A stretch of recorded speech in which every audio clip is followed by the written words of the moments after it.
Damos la bienvenida al doctor Diego Ordóñez. Él es consejero del presidente de la República. Quisiéramos conocer algo más sobre una serie de acontecimientos que se dieron la semana pasada. Doctor Ordóñez, quedan inquietudes, quedan preguntas, además un interés por conocer más a fondo los temas. Iniciemos con lo que sucede con la Asamblea. Se inicia ya la evaluación de Guadalupe Llori. Entendemos que el gobierno, los legisladores de Creo no están de acuerdo con lo que está pasando en la Asamblea y esto nos lleva a preguntarnos qué expectativas se tiene sobre el gobierno, sobre la evolución de las relaciones con la Asamblea Nacional. No, la oposición del gobierno y del bloque de gobierno a lo que está sucediendo dentro de la Asamblea no tiene que ver con una defensa de la presidenta Guadalupe Llori. Tiene que ver con la disconformidad y el rechazo de los objetivos que persigue esa remoción.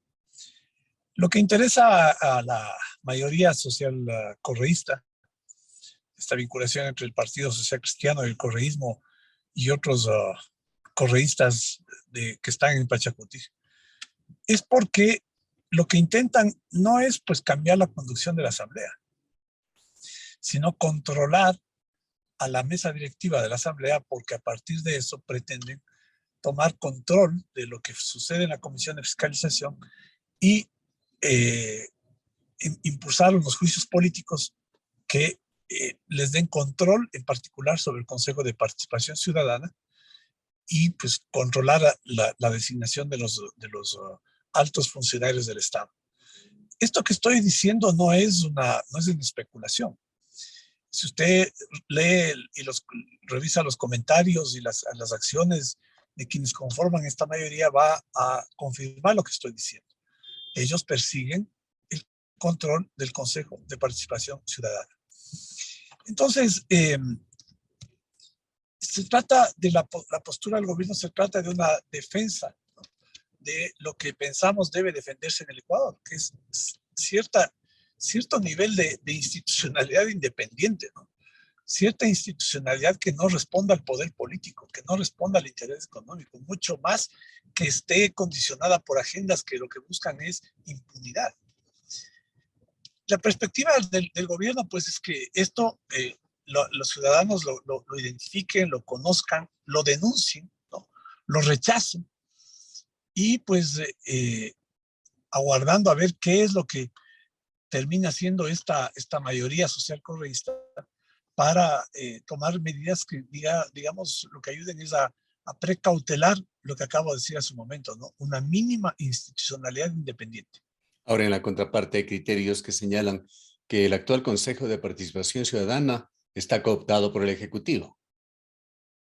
Sí, he escuchado decir eso, ¿no? Esto es, digamos, una respuesta igual política, no se sustenta en la verdad, en los hechos, ¿no? El gobierno no tuvo nada que ver en la elección de ese Consejo de Participación Ciudadana. Entre ellos tomaron una decisión de remover a una presidenta cuyo mayor mérito era ser sobrina del asambleísta Almeida, social cristiano, ¿no? Yo no sé, Gustavo, pero no, creo que ya lo comenté aquí en su medio, ¿no? Cuando yo estuve en la asamblea, el asambleísta Almeida me decía en los corredores que debíamos aprovechar que está la sobrina ahí para nombrar juntos el contralor. Obviamente, pues, la respuesta era totalmente negativa, además de rechazo a esta insinuación, ¿no?, que deja ver, que refleja exactamente aquello que estoy mencionando, aquello que estoy denunciando, aquello que estoy criticando. Es políticos controlando, en este caso por relaciones familiares, un organismo que controla, lamentablemente, porque ese es el modelo institucional que tenemos, la designación de estos altos funcionarios. Y bueno, me removieron a esta señora y su presidente, porque no es que tiene ninguna dependencia, vinculación, ¿no?, con el gobierno. Eso que digan que el gobierno tiene control, pues, bueno, yo diría, digamos, que los hechos hablen, ¿no? Y ya veremos aquí nombra contralor. No será pues, seguramente nadie vinculado al gobierno. ¿Algún cambio tuvimos doctor Ordóñez, en la calidad de su audio, que está afectado, aunque aún le entendemos. Si algo puede hacer, le agradeceríamos. En todo caso, quisiera hablar también sobre la supuesta crisis de gabinete. Una comunicación, un boletín de prensa de la Secretaría de Comunicación confundió a la opinión pública, diría, pues dijo que se había pedido la renuncia a ministros, sin especificar quiénes. Luego, uno de los ministros entrevistado en este medio dijo que no, que era un asunto únicamente con 4 ministros. ¿Qué pasó allí? ¿Hubo realmente una crisis de gabinete o qué razones llevaron al presidente, entendemos, a solicitar la renuncia a los 4 ministros? Gustavo, normalmente bueno, la gente ha tratado de identificar, digamos que algunos han tratado de forjar una verdad, ¿no? Y es que algunos ministros se fueron por alguna supuesta crisis política, ¿no? Y digamos que esa crisis política dentro del gobierno no existe. Hay necesidad de ir afinando, hay necesidad de ir afinando los equipos de gobierno. Y quisiera señalar, por ejemplo, el caso del ministro de Energía. Ahí hay una definición de, digamos, en cuanto al funcionamiento institucional de la estructura del Estado para atender los 3 sectores que están ahora vinculados a energía, que es petróleo, es minería y es electrificación. Y la definición del presidente fue que en el ministerio de lo que se llama ahora Energía y Minas esté una persona vinculada a la actividad, esté vinculado exclusivamente a tener bajo su competencia los temas de minería, los temas de petróleo en el gerente de Petroecuador y los temas de electrificación en el viceministro del área. Entonces, digamos que esa definición llevó a la conclusión de que el señor, el actual ministro Vera, que era viceministro de Minas, pues tome ese cargo. Eso es básicamente, digamos, en cuanto al Ministerio de Energía. En cuanto al Ministerio de Agricultura, igual pues, había habido dificultades en el manejo del ministro, pues, había que afinar bastante más porque sí, esta gente bastante más vinculada, digamos, de la realidad del sector agrícola y se ha nombrado un nuevo ministro. En el caso de la secretaria de Derechos Humanos, mire, ella tenía pues algún tipo de dificultades porque yo diría que su posición bastante radical y digamos, en cierto nivel hasta intolerante en temas, pues se generaron algún tipo de discrepancia. Usted vio alguna vez sobre una acción de la policía tomando control de acciones violentas de grupos de mujeres a propósito del 8 de marzo. ¿Sí? Pero bueno, al final del día, pues ella tomó su definición, pero claro, eso ya estaba, digamos, simplemente una cuestión de tiempo, ¿no? Porque el presidente debe saber de su malestar hace largo rato, de su manejo, ¿no? De la relación que tenía ella, de relación con decisiones que se tomaban en el gobierno para precautelar el orden público. Esto entre los 3 ministros, no recuerdo cuál otro más era. El ministro de ministro Defensa. De Gobierno, ministro de Defensa, ¿no? Ministro de Defensa, un gran general, un gran ser humano, Luis Hernández, pero parecía necesario pues tener frente a él como alternativa un ministro pues que tenga mayor nivel digamos, de esfuerzo en esta canalización que se ha hecho ahora. Ustedes han sido testigos este fin de semana de una cooperación, un trabajo mucho más cercano entre Fuerza Armada y Policía Nacional, ¿no? General Lara, en la conversación que tuvo con el presidente a la posesión, ¿no? Él decía, el enemigo de la seguridad del Estado es el narcotráfico. Antes hablábamos de que el enemigo de la seguridad del Estado estaba en la frontera sur, ¿no? Que era una amenaza militar. Hoy la amenaza es esta coalición de la narcoguerrilla que atenta contra la seguridad del Estado. Y en esas circunstancias, pues la Fuerza Armada tiene que ponerse a disposición del trabajo que se hace para precautelar la seguridad del Estado frente a esta amenaza. Varios medios internacionales prestigiosos relacionaron la salida del ministro de Defensa con el caso Don Nasa. ¿Molesta eso al gobierno? Bueno, también ahí hubo algo que no quedó muy explicado, ¿no? Esperamos que también eso se explique adecuadamente, ¿no? Bien, vayamos a otros aspectos. Esas acusaciones tan fuertes y directas que ha hecho el presidente de la República son reiteradas ya, pues ya lo ha hecho en el pasado, de esa supuesta coalición, especie de hermandad entre Correa y Lasso, en suma, para conspirar contra su gobierno. ¿Hay nuevas evidencias de esto que lleven a estas declaraciones y a estas certezas? Bueno, no han cambiado la conducta, ¿no?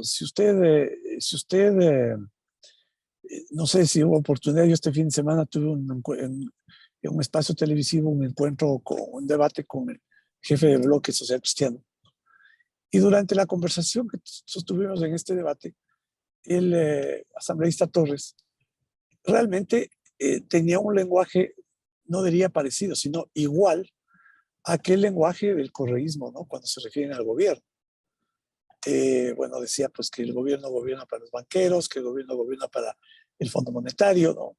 Ese lenguaje, diría yo, que podría, pues, ni siquiera para aquellos sectores de la izquierda extrema se encuentra justificación, menos para aquellos sectores que en teoría, ¿no?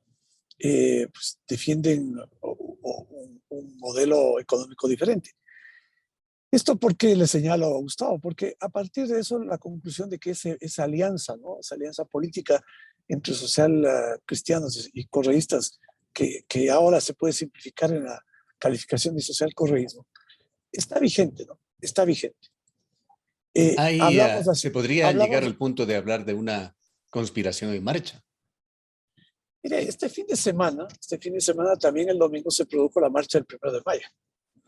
¿No? ¿Cuál era el antecedente de esta marcha del 1 de mayo? Muchos sectores del correísmo hablaban de la gran marcha con el supuesto pues de que en estas circunstancias se iba a tener tal nivel de movilización que eso habría provocado pues digamos una, un efecto trepidatorio u oscilatorio en el gobierno. Esto empujado además por el correísmo, ¿no? Eh, con consignas y con lenguaje, de alguna manera podemos calificarlo de procas, ¿no? De procas. Eh, para esto existe la evidencia audiovisual de dirigentes correístas profiriendo estos insultos y estas agresiones en la calle. Y esta eh, masiva campaña en redes sociales, ¿no? Con convocatorias a acabar con el gobierno, ¿no? Supuestamente a dar inicio a un proceso de revocatoria del mandato.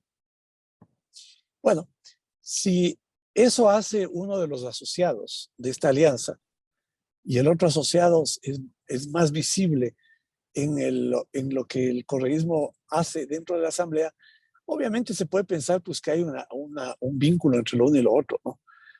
Eh, si el socio, en este caso el correísmo, está procurando eh, o tiene como intención, fallida por cierto, ¿no? Sin una respuesta popular, sin ningún respaldo ciudadano, a este intento pues de generar esta inestabilidad en el gobierno, y este socio es el que con el que actúan en la Asamblea Nacional, pues difícil separarlo uno del otro, ¿no? Difícil separarlo uno del otro.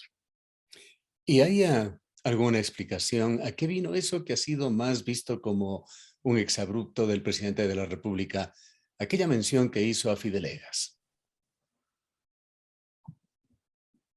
Bueno, simplemente un hecho para hacer notar que es fundamental que en estas circunstancias, ¿no? En las que el Ecuador atraviesa una necesidad de financiar desde el Estado, digamos, proyectos que tienen sin duda un inmenso impacto y beneficio en la social, en los sectores más pobres, ¿no? El caso específico de la desnutrición crónica infantil.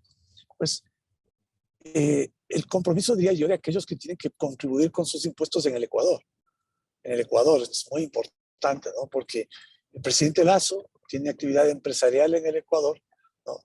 Él no se escuda diciendo que son sus negocios o sus empresas las que pagan impuestos, sino él presenta su declaración de impuesto a la renta en donde aparece, es él el más grande pagador como persona natural en el Ecuador. Y bueno, se esperaría que empresarios, ¿no? Que otros empresarios, ¿no? Es caso parecido el caso del señor Hervas. El señor Hervas dice, yo no pago impuestos, pero pagan mis empresas. Sí, pero los ingresos que él tiene para cubrir sus gastos están cargados a las empresas, para que las empresas cubran los autos, las matrículas de los hijos, ¿no? Y esto me parece a mí que es una convocatoria a que la élite económica de este país, la élite económica de este país, que reclama tanto, ¿no? Que critica tanto, se comprometa con los aportes que tienen que hacer tributariamente en el Ecuador para que su aporte económico coadyuve a que el Estado pueda hacer la tarea que tiene que hacer en beneficio de los más pobres. En materia de seguridad, el presidente también decidió actuar nuevamente, pues ya lo ha hecho con el tema carcelario en varias ocasiones,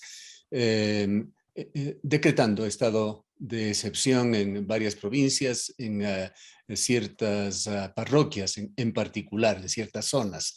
¿Cuáles son los primeros balances de este estado de excepción tras el feriado? Mire, Gustavo, el presidente mencionó, y creo que es muy importante tener en cuenta esta reflexión, ¿no? Ha habido, digamos, un recrudecimiento en la respuesta delincuencial, ¿no? Eh, Carlos Bomba, ¿no? Eh, digamos, un incremento de las muertes violentas con arma de fuego, ¿no? Que son atribuidas, este tipo de muertes atribuidas al crimen organizado, a la delincuencia, a la delincuencia mayor, ¿no? No a los delitos personales, no a la delincuencia digamos, menor en comparada con la que proviene de grupos de narcotraficantes y de crimen organizado.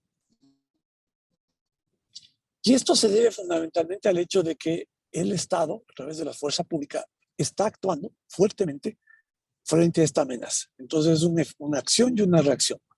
La acción del Estado y la reacción delincuenciales, pues que lo que pretenden es, por vía de esta violencia, ¿no? Evitar pues, o amedrentar o pretender a los ciudadanos y a la pública para que no se continúe por esa línea. Hemos El conocido que en presidente de esta la semana República, el presidente irá a Israel. ¿Está relacionado esto también con el tema de seguridad? así es, el presidente el fin de semana va a Israel básicamente por la agenda fundamentalmente es de seguridad, ¿no? Es de seguridad. Quisiera añadirle para complementar la respuesta a su pregunta anterior, Gustavo, y es que ahora se ha hecho un esfuerzo, yo diría, muchísimo más evidente, más comprometido, más cuantitativo y cualitativamente significativo en el acompañamiento entre Policía Nacional y Fuerza Armada en las calles, en los sitios más, digamos, en las zonas más candentes, en donde ha recrudecido la violencia. El toque de queda en esos sectores específicos ha sido básicamente significativo, la desmovilización o digamos la destrucción física de mecanismos de comunicación de la delincuencia, ¿no? de cámaras y de formas de comunicación que tienen los delincuentes en estos sectores. Esto me parece a mí que es, sin duda, y no hay otra forma que medidas de fuerza frente a la agresión de la delincuencia. Y el Estado tiene que responder con eso, con toda la fuerza legal, moral y física para combatir a la delincuencia. Y esto es lo que el fin de semana ha vivido el Ecuador y esto es lo que va a seguir viviendo durante el tiempo que dure el estado de excepción en las provincias en las que fue declarado. Nos habla usted de una delincuencia, mafias, bandas organizadas y además con alta sofisticación tecnológica. El ministro Carrillo, el ministro del Interior, ¿no? En conversaciones que hemos tenido respecto a este tema bastante, ¿no? Él decía, el país dejó de ser un país de pandillas, el país pasó a ser un país de cárteles. ¿No? Cárteles son grandes agrupaciones, las pandillas son, digamos, cosas más chiquitas, ¿no? Sectorizadas, ¿no? Aquí hablamos de cárteles que tienen involucramiento primero con el exterior, ¿no? Por eso es el crimen organizado, el transnacional, con el exterior, y estos cárteles son organizaciones delincuenciales mucho más grandes, ¿no? Con lo que usted acaba de mencionar, con una serie de recursos económicos, tecnológicos, militares, me refiero a armas, a municiones. Y contra eso se enfrenta el Estado.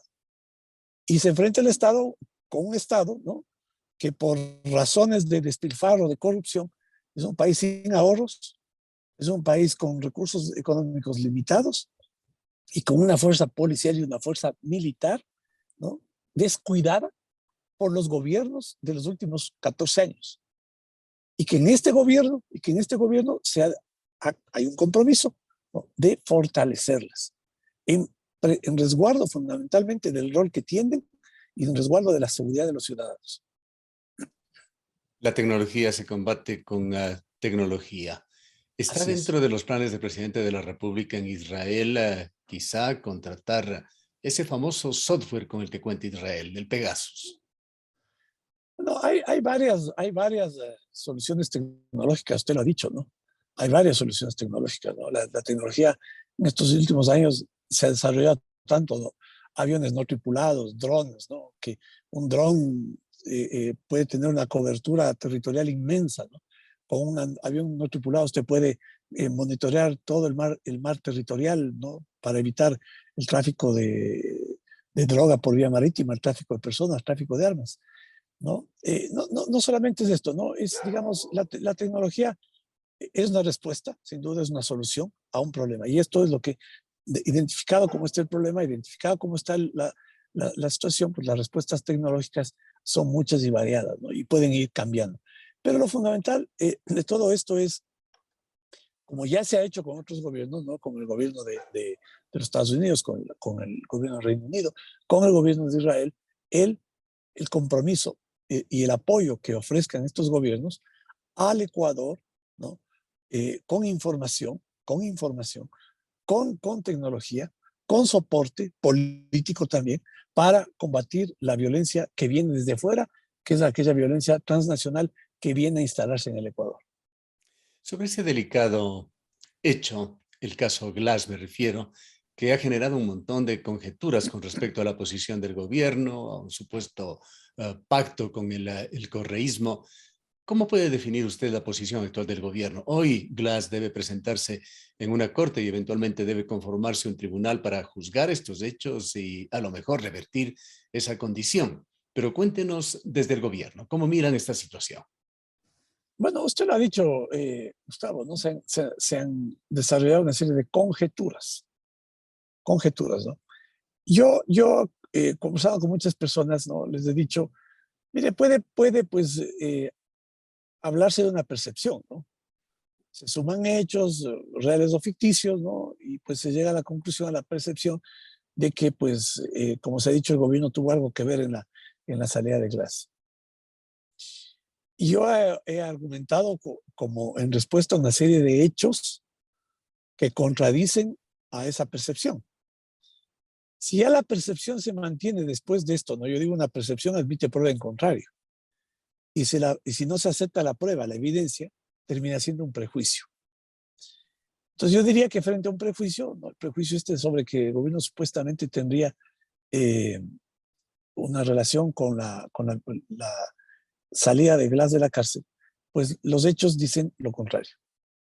Primero porque, bueno, el presidente de la República toma distancias claramente del bloque correísta en la Asamblea, ¿no?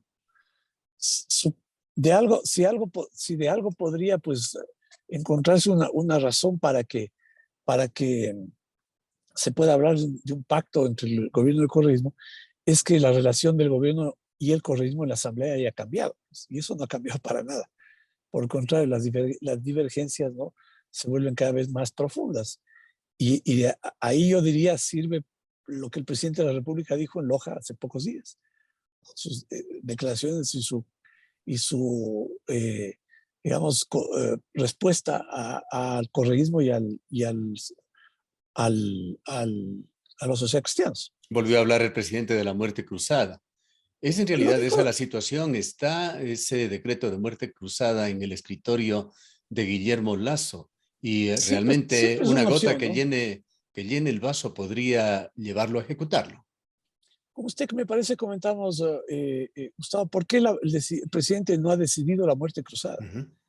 Por los efectos negativos que tendrían en la economía. Para el presidente sería muy bueno, pues, la muerte cruzada, pues, descabezaría esa asamblea que tiene tal nivel de desprestigio, ¿no? Creo yo que recibiría el aplauso ciudadano por esa decisión, lo cual es penoso porque no puede haberse llevado a la asamblea a tal nivel de desprestigio, ¿no? Eh, pero, pero no es la mejor medida en cuanto a la economía se refiere, porque esa incertidumbre política sin duda golpea pues, la percepción de los agentes económicos sobre la estabilidad económica, y eso no es bueno para la recuperación de la economía. Volviendo a Pero uno de sigue los siendo una puntos. opción. Sí, adelante. Volviendo a uno de los puntos iniciales, se perfilan más cambios en el gabinete hasta el 24 de mayo. Siempre hay esa opción, ¿no? Siempre hay esa opción. El presidente está, eh, hay procesos que hay que fortalecer, ¿no? Hay gestiones que hay que fortalecer, hay, digamos, procesos que ya cumplieron su etapa, ¿no? Y hay que abrir una nueva etapa. Siempre hay una opción en cuanto a esa posibilidad de cambios en el gabinete. Para finalizar, y agradeciéndole mucho por la atención y el tiempo que nos ha dado, hoy se conmemora universalmente el Día de la Libertad de Prensa. Quisiéramos preguntarle con respecto al compromiso del gobierno en mantener condiciones adecuadas en la libertad de prensa. Como marcha, por otra parte, ese proyecto de ley de libertad de expresión y usted habrá leído, escuchado algunas críticas que se le hacen al presidente de la República por concentrar sus opiniones en esas entrevistas de los miércoles con muy escasas apariciones en los medios. Ahora, y en buena hora, rompió la excepción dando una entrevista a un medio local en Loja. Bueno, el presidente está todos los martes Los martes, gracias. los martes con presidentes, ¿no? Con periodistas, perdón. Él no está, él ha aceptado entrevistas, ¿no? Ha tenido varias, ¿no? Con varios medios de comunicación, con periodistas muy críticos, ¿no? Aquí hay un tema muy importante, ¿no? Y esto permítame, esta pregunta que usted me hace me sirve para hacer un comentario a uno que hizo un importante miembro de un medio de comunicación de Guayaquil, ¿no? Y lo hizo, yo diría, de una manera muy injusta, ¿no? Cuando él dice que al gobierno le molestan las críticas y se reacciona como el correísmo, ¿no? Yo más terminar la entrevista le copio a usted el tuit al que me estoy refiriendo. Y pues yo diría que, a ver, primero hay una definición, el presidente tiene un profundo y democrático, y el gobierno tiene un profundo y democrático respeto por la libertad de prensa, la libertad de comunicación.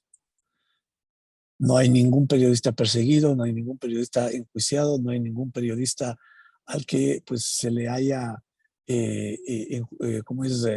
Denostado, insultado. No, no hay ninguno, absolutamente nadie. Pero eso no quiere decir que desde el gobierno no se abra un debate democrático con la prensa, porque también, o sea, si la prensa tiene todo y absoluto derecho de criticar, y el gobierno también tiene el derecho de responder. Y ese debate, ese nivel de debate no quiere decir atacar la libertad de expresión. No. No es que la libertad de expresión termina, o sea, hay una opinión de los medios y el gobierno no lo puede responder. El gobierno responde. Usted ha hecho comunicación, ha hecho periodismo. ¿Hay presiones de determinados medios de comunicación contra el gobierno con intereses cruzados de por medio? Esta es una pregunta bien. Puedo yo empezar a hacer una serie de lucubraciones a partir de esa, de esa pregunta, ¿no? Pero déjeme procesar bien antes de responderle, ¿no? Porque puedo incurrir en algo que sea políticamente incorrecto decirlo. Pero digamos que yo creo que hay que reivindicar desde el punto de vista de quienes hacen periodismo, ¿no? De quienes son periodistas profesionales. Yo estuve haciendo comunicación desde el lado de la opinión, ¿no? Eh, y, y siempre creo que es fundamental, y yo defiendo, Gustavo, pero con pasión, ¿no? Prensa independiente, una prensa objetiva, ¿no? Una prensa que lo que hace es sin ninguna, ni favor ni temor, ¿no? pero yo creo que hay que pedir esto, ¿no? Estas características de una prensa objetiva. Una prensa objetiva. No que pues eventualmente en algún momento pues pueda una línea editorial reflejar, digamos, ciertos sesgos, ¿no? Porque en el momento que eso sucede, pues usted como persona que tiene larga trayectoria en los medios de comunicación, con un alto nivel de respetabilidad, sabe que en el momento que eso sucede, pues esta característica fundamental de la objetividad se pierde. Y cuando se pierde la objetividad, se está desnaturalizando este rol fundamental de una democracia, que es el del periodismo. Yo creo en eso, pero con pasión. O sea, sabe, tengo relaciones con muchísimos periodistas y siempre lo fundamental que yo reivindico en todos ellos es la total y absoluta independencia. Y esto es fundamental. Gracias, doctor Ordóñez, por habernos atendido. Gustavo, muchas gracias. Muy buenos días. Declaraciones del doctor Diego Ordóñez, consejero del presidente Guillermo Lasso.